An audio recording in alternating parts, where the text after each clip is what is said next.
Começa agora o podcast Agro e Prosa com o jornalista Divino Ronaldo. Esse podcast tem por objetivo falar do agronegócio de um jeito descontraído, fácil e descomplicado. Com vocês, Divino Ronaldo e o Agro e Prosa. Pílulas do Agronegócio, com José Luiz Tejon. Olá pessoal, notícias nada positivas continuam ao chegar da guerra da Rússia com a Ucrânia.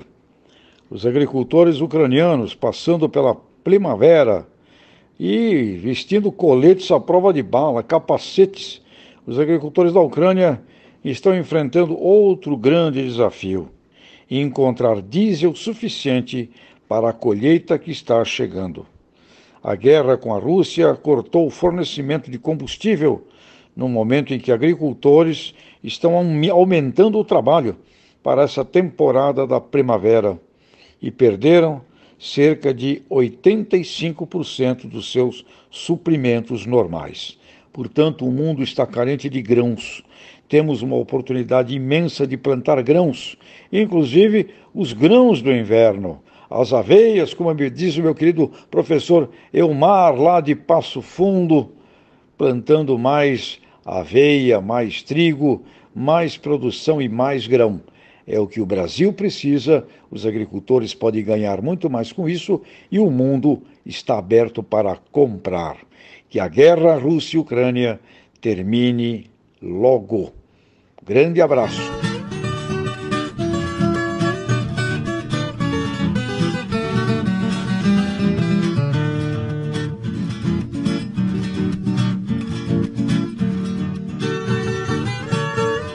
O meu entrevistado de hoje aqui no programa é o Caio Coppola. Eu gravei a entrevista com o Caio na abertura estadual da colheita do milho na última sexta-feira, aqui em Rio Verde. E nesse primeiro bloco, o Caio fala do agronegócio, fala da importância do homem do campo. Vamos ouvir então aquilo que o Caio Coppola tem a dizer a respeito do agro e da sua importância. Eu estou com o Caio Coppola, não vou falar quem é, porque todo mundo conhece, todo mundo já sabe quem é o Caio, o trabalho que ele realiza. E é um jovem, mas que tem ideias fantásticas e que tem feito um trabalho muito especial para o Brasil. Caio, é a sua primeira vez em Goiás, como é que está sendo essa sua primeira experiência aqui no estado? Olha, eu acho que meu papel é muito mais fácil, né? Porque vocês trabalham, eu só comento, né? Eu sempre brinco. Tá sendo maravilhoso, né? Eu já assim, de longa data já ouvi a hospitalidade, né, do povo de Goiás.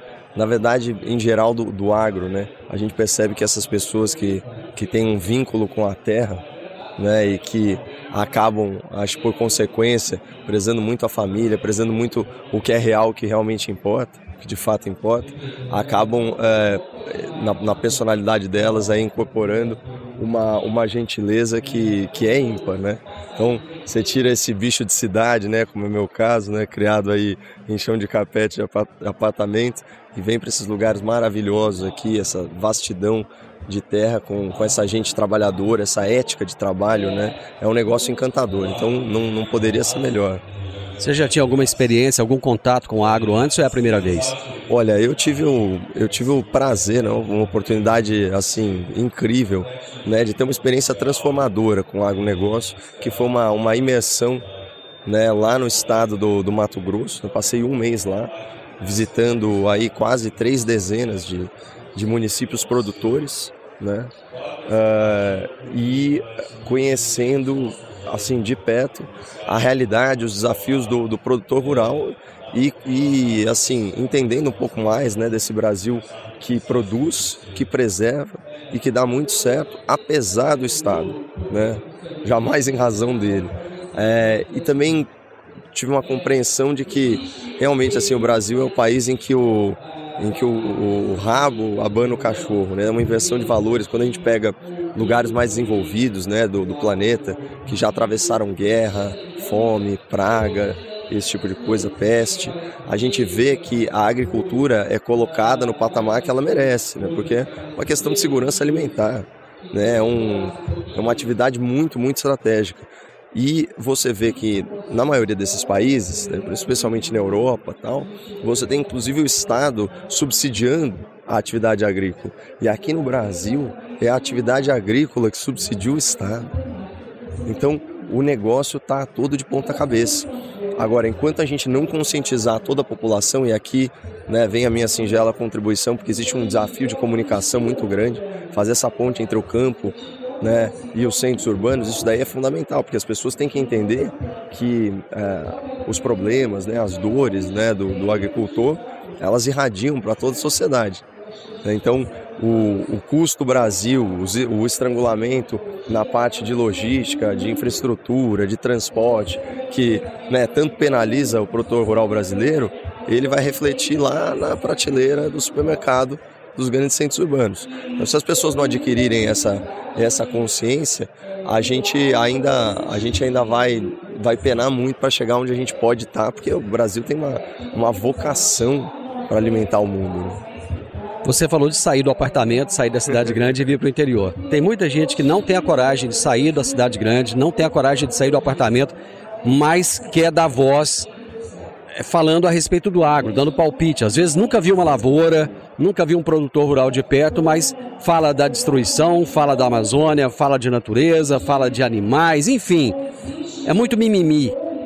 Como é que a gente vai chegar nessas pessoas que ouvem esses influenciadores e que acreditam na fala deles? Porque uma coisa é a gente falar para dentro da porteira, outra coisa é comunicar para fora da porteira. A comunicação para dentro está bacana, para fora é que está falha. Como é que a gente vai conseguir chegar nesse pessoal e mostrar realmente quem é o agronegócio? Olha, pior que o mimimi, né, que você citou, é a hipocrisia, né? Porque é o seguinte, hoje em dia, uma pessoa que vive num centro urbano, com os padrões de consumo que a gente tem, né, na sociedade contemporânea, ele ir apontar o dedo para o produtor rural é um absurdo. Eu sempre lembro daquela lição, né, do pai que estava educando o filho, e aí o filho vê um gari, né, na rua, tal. Ele fala: olha, pai, olha o homem do lixo. Aí o pai, educando o filho, diz o seguinte, fala: não, filho, o homem do lixo somos nós, esses são os homens da limpeza. E essa mesma consciência tem que ser aplicada em relação ao produtor rural. Porque, imagina, você está lá na cidade, né, achando que o leite vem da caixinha, né, achando que é possível alimentar o mundo com plantação orgânica, né, que fica completamente, absolutamente vulnerável aí a pestes, né, para ter um suco de R$30 o litro, né? Então, é preciso que as pessoas tenham mais consciência sobre a realidade das coisas. E, inclusive, né, eu estava vendo, tem vários agrônomos de renome aqui no evento. Uma pesquisa da Exalc, né, da Escola Superior de Agronomia, lá da USP, mostrando a quantidade de sequestro de carbono na forma mais comum de plantio, né, no centro-oeste brasileiro, o plantio direto, safra de soja, safrinha de milho, né, que é o caso aqui, estamos aqui celebrando a colheita do milho, 1,6 tonelada de carbono por hectare plantado. Porque, obviamente, como é plantio direto, você fica com a palha, né, da plantação para a cultura seguinte. Então, o que isso significa? A gente está falando de tirar da atmosfera um gás do efeito estufa, né? Então, a gente está falando que, basicamente, o produtor em escala, ele está contribuindo para a purificação, né, do ar brasileiro, da América do Sul, do planeta por extensão, e também para o arrefecimento da temperatura. E, inclusive, plantações mais do que alguns biomas, como, por exemplo, é o caso do bioma predominante aqui em Goiás, que é o Cerrado. Então, você vê, sendo acusados, né, de serem grandes vilões do meio ambiente, mas estão aí sequestrando carbono. E a hora que você vê todo o ciclo, aí você começa a desconstruir aquelas narrativas, você chega a ser até engraçado, né? O negócio que o problema da humanidade, a flatulência bovina, né? Esse tipo de coisa, essas falácias e tal, mas a verdade é que realmente tem muita gente que tá promovendo a desinformação e mais gente ainda que é desinformada, mas essa é a missão, né? É levar a informação para as pessoas, levar a realidade para as pessoas. Eu sou um embaixador, né, do agro brasileiro, porque eu conheci essa realidade. E como eu, né, haverá muitos. Né? E aí, paulatinamente, a gente vai conscientizando a população.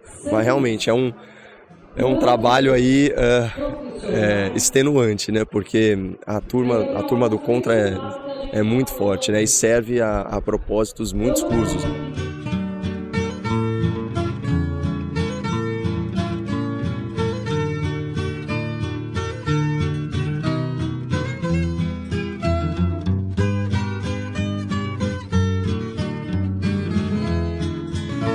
Falando em turma do contra, eu vou pisar num terreno agora que você entende muito bem. É a sua área, que é a política. A América Latina, como um todo, ela está se tornando muito vermelha. Ela está bandeando para a esquerda. E é impressionante que muito desses presidentes de esquerda que foram eleitos foram em função da abstenção, das pessoas que não foram votar. Como é que você vê isso diante de um panorama brasileiro, de uma eleição que nós teremos daqui a poucos meses? O desânimo, a desesperança, a desilusão, eles são uma forte ferramenta política.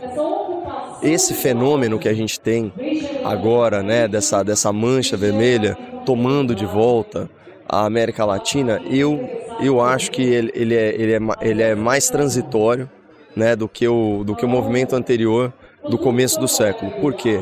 Porque, na verdade, ele é um reflexo da pandemia, né? Porque é o seguinte, o Thomas Sowell foi um economista americano, um grande crítico social. Ele diz o seguinte: muito da culpa dos nossos políticos serem grandes mentirosos é do eleitorado. Por quê? Porque quando você quer o impossível, só o mentiroso pode satisfazê-lo.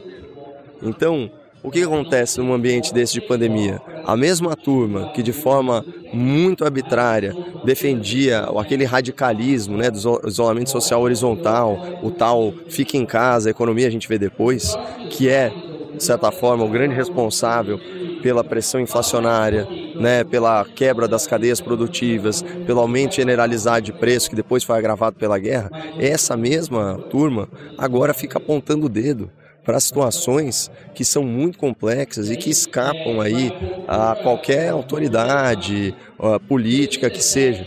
Então, eu acho que muito do que a gente está vendo agora é um reflexo disso. Teve uma atriz americana, militante da esquerda democrata, né, inclusive fazendo campanha para o Joe Biden, mas mais ligada às alas mais radicalizadas lá dos democratas americanos. Ela chegou a dizer que a Covid era uma dádiva de Deus para a esquerda. Quem falou algo similar? O Luiz Inácio Lula da Silva. Você lembra da frase dele? Né?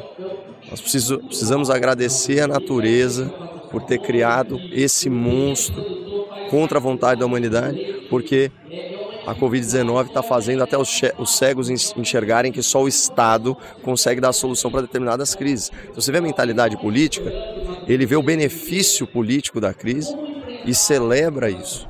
Então, esse movimento que a gente está vendo é de uma insatisfação generalizada. Por quê? Porque a sociedade, a humanidade, ela empobreceu, ela pauperizou, ela perdeu qualidade de vida. Então as pessoas, isso gera insatisfação. E quando você está insatisfeito, o que você quer? Mudança.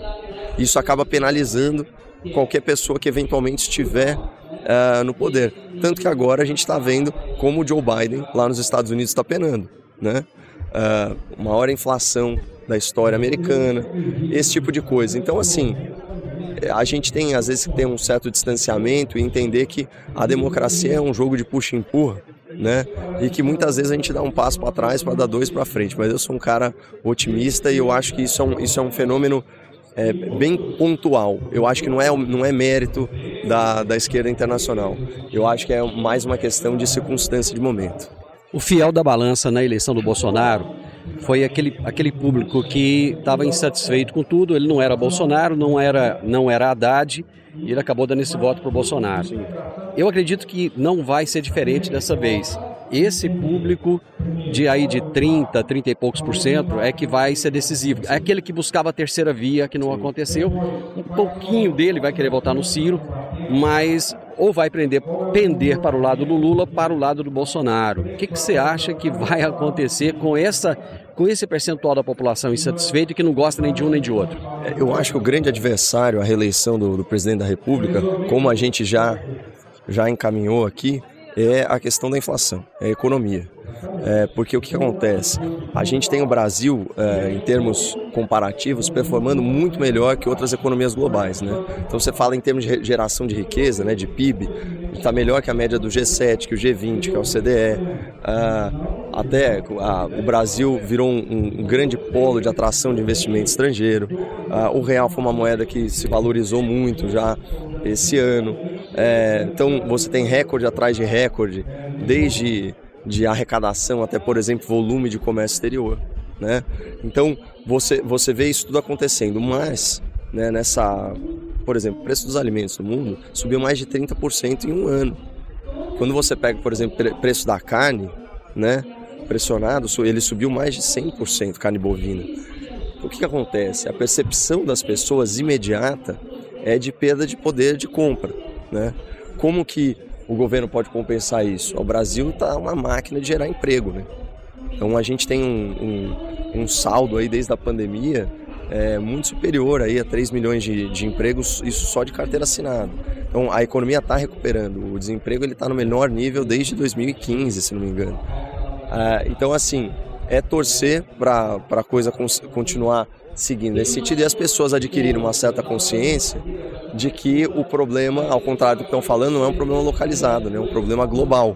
E entender que os países que estão sendo governados pelo projeto político da oposição, eles estão indo de mal a pior. De quem que eu estou falando? Estou falando de Venezuela, estou falando de Argentina, principalmente, né? A gente está vendo o que está acontecendo nesses lugares, né? Mas aí, de novo, é um desafio de comunicação. Bom, só para a gente finalizar, eu sei que você tem uma palestra aí daqui a pouco, agro e política. O agro está indo bem porque o governo, de certa forma, começou a priorizar e a valorizar esse trabalho do produtor rural. Caso a esquerda venha a ganhar no Brasil, o que você acha que pode vir a acontecer com o agronegócio? Você acabou de falar da Argentina, acabou de falar da Venezuela, países em que o agronegócio não é priorizado. Na semana passada, na última segunda-feira, um grupo de empresários fez uma reunião com Lula, inclusive estava lá a presidente da Sociedade Rural Brasileira. E no final todo mundo aplaudiu o Lula, inclusive ela. O que você acha que pode vir a acontecer com o agro caso a esquerda ganhe as eleições? Olha, em primeiro lugar, existe uma diferença simbólica que é muito importante. Esse talvez seja o primeiro governo que não coaduna com a criminalização do agro. Ou seja, não é um governo que enxerga o produtor rural como capitalista malvadão do campo, né, explorador, extrativista e responsável ambiental. Então, isso é uma diferença fundamental. É um governo que tem uma abordagem diferente em relação à propriedade. Então, por que você não vê tanta invasão? Já parou para refletir sobre isso? Por que não tem tanta invasão dos movimentos sem terra e tal? Porque, obviamente, está sendo feito um trabalho de regularização fundiária, né, e de assentamento que dispensa esse tipo de ação violenta que acaba tendo e tal. Uma mudança sensível, né? Outra coisa, o Lula tem tido algumas declarações muito infelizes, né? Falando que não é necessário plantar, como é que é? A gente não precisa plantar tantas coisas desnecessárias. Que, assim, eu gostaria de perguntar, eu gostaria que ele se aprofundasse, né, nesse tipo de raciocínio. Mas o problema da esquerda é o seguinte: o produtor rural tem que tomar muito cuidado com gente que vilaniza o lucro, que vilaniza o mérito, né? Que trabalha esgarçando o tecido social com base no fomento a ressentimentos, a tensões entre classes, entre segmentos, entre perfis identitários. Isso necessariamente acaba se voltando contra a gente de uma forma ou de outra, né? Agora, para mim, de verdade, como a gente disse no começo, o agro é uma atividade, principalmente por causa da ética de trabalho do produtor rural, que se ele for deixado em paz, ele prospera, né? Que é aquele negócio assim, olha, se o governo não for ajudar, pelo menos que não atrapalhe. Se com isso a gente já tem meio caminho andado, mas se Deus quiser, a gente não vai ter esse retrocesso aí no país e seguiremos avançando, aí sempre, né, colocando a liberdade como norte para as políticas públicas. Caio, sucesso para você. A minha geração e a sua geração precisa de pessoas como você, de vozes como a sua, que acabam trazendo luz a muita coisa ruim que tem nesse mundo de hoje. Muito obrigado, sucesso. Eu só tenho a agradecer a gentileza das palavras. Fique com Deus, espero que goste aí da palestra aqui. Valeu. Agro e Prosa, falando do agronegócio de um jeito descontraído, fácil e descomplicado.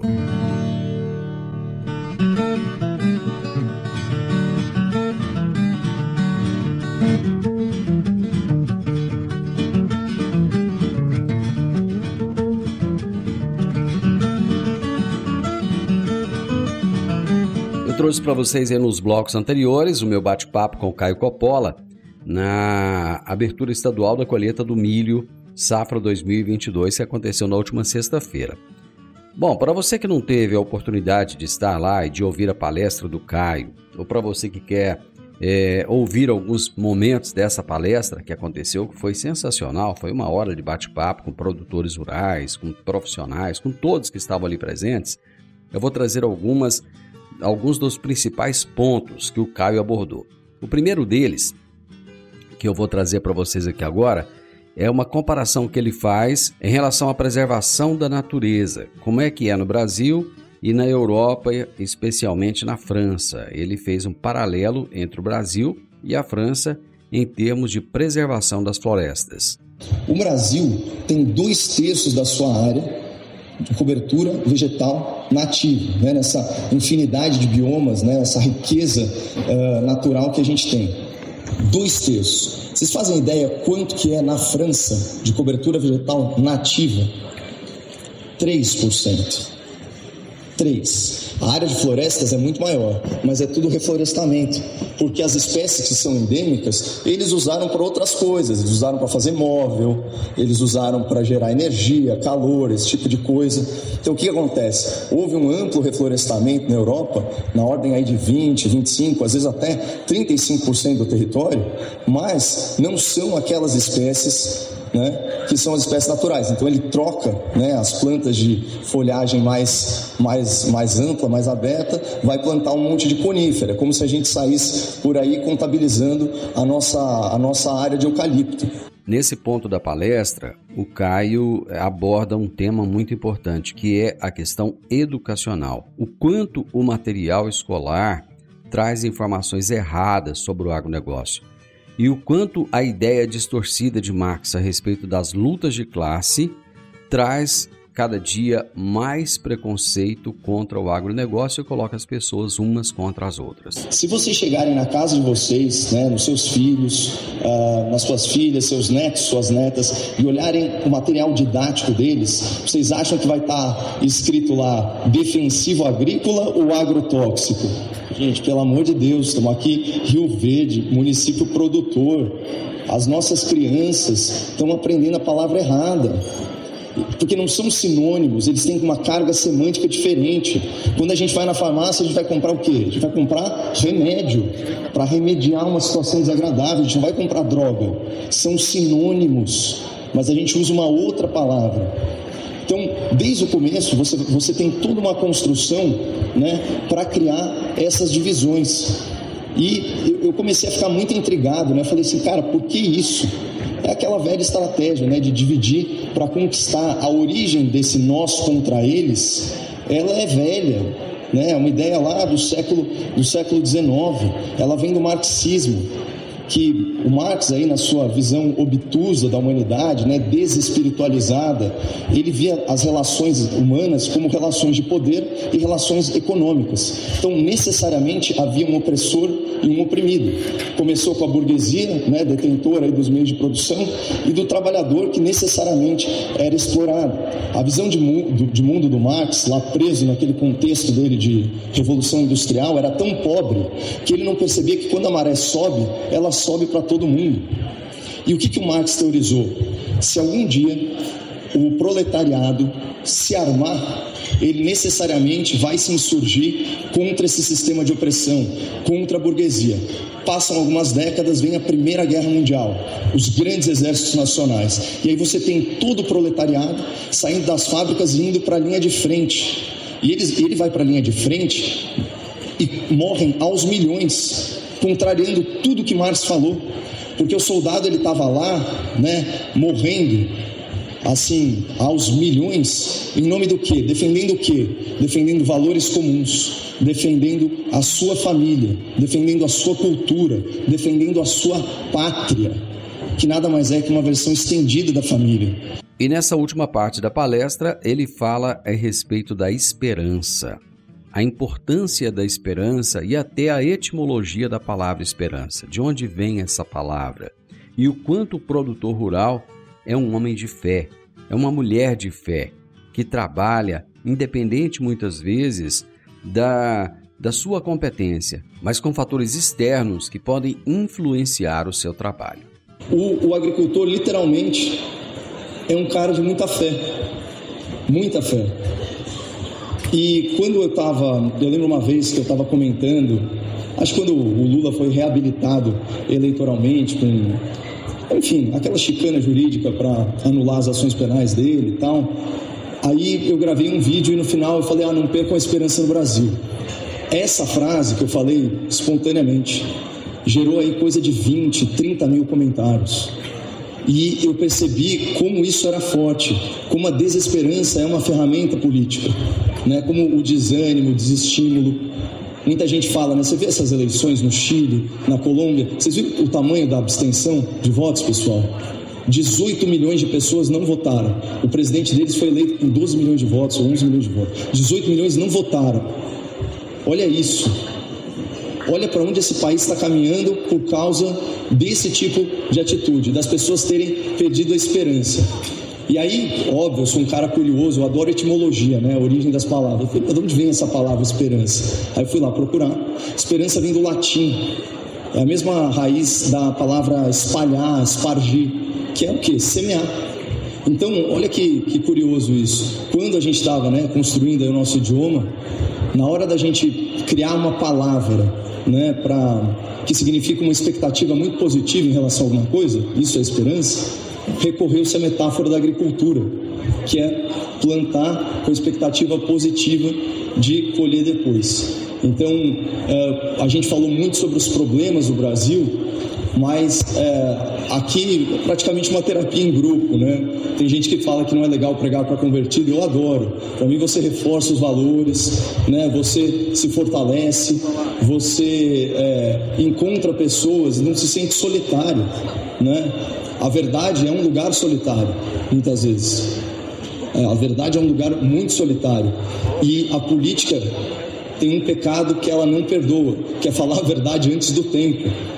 E eu sei que tem muita gente que sofre isso, mas a gente não pode perder a esperança. E é muito fácil falar isso para uma plateia de gente que é esperançosa por natureza. Então, vou fechar da mesma forma que eu costumo fazer sempre. Muito obrigado, não percam a esperança no Brasil e fiquem com Deus. Você ouviu o podcast Agro e Prosa. Se gostou, compartilhe, recomende e nos siga nas diferentes plataformas de podcast.